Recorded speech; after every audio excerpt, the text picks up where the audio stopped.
Le 16 décembre 2022, cela fera exactement 2 ans que Delphine Jubilard, infirmière du Tarn et mère de 2 jeunes enfants en instance de divorce, a disparu.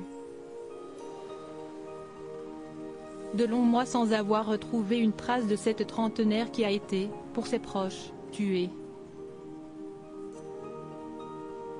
En effet, pour eux, rien n'explique un départ volontaire soudain en abandonnant sa progéniture qu'elle chérissait tant. Son mari Cédric Jubilard est le principal suspect et se trouve en détention provisoire depuis juin 2021. S'il clame son innocence par la voix de ses avocats, un nouvel élément vient l'accabler, alors qu'il va participer à une reconstitution de la dernière nuit de sa femme. La radio locale 100% a dévoilé des informations exclusives d'après des documents confidentiels qu'elle a pu consulter.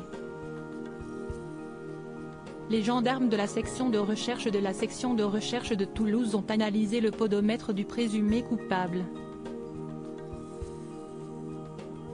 L'expertise de l'IRCGN, Institut de recherche criminelle de la gendarmerie, précise que l'utilisateur de l'application n'est pas obligé de le démarrer pour qu'il fonctionne.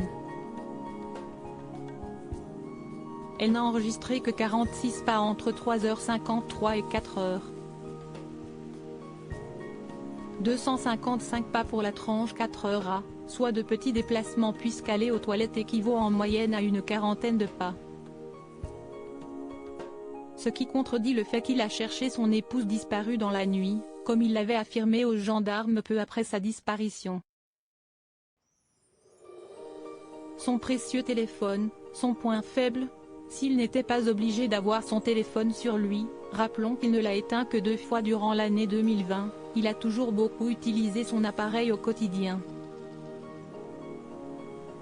Il a rallumé son appareil vers 3h50, et après le visionnage d'une vidéo du site de rencontre Badoo pendant plus d'1 minute, va tenter de joindre Delphine entre 3h54 et 3h57, en vain, précise le site 100% bien informé.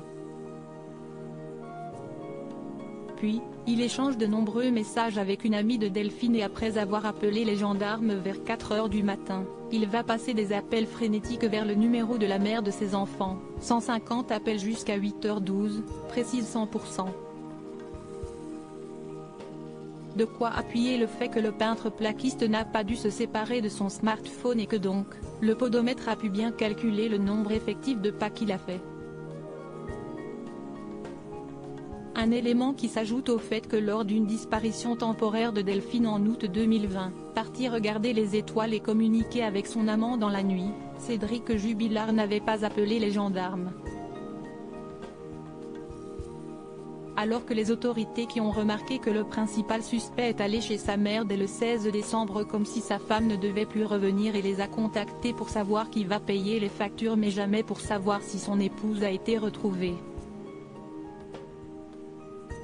Avec le fait qu'il a confié aux gendarmes que son téléphone n'avait plus de batterie alors que cet addict au jeu en ligne jouait peu avant à Game of Thrones dans la soirée du 15 décembre et qu'une expertise jointe au dossier d'instruction révèle que son indicateur de charge était à 91% le 15 décembre à 18h13, 40% vers 22h puis 33% à 4h12.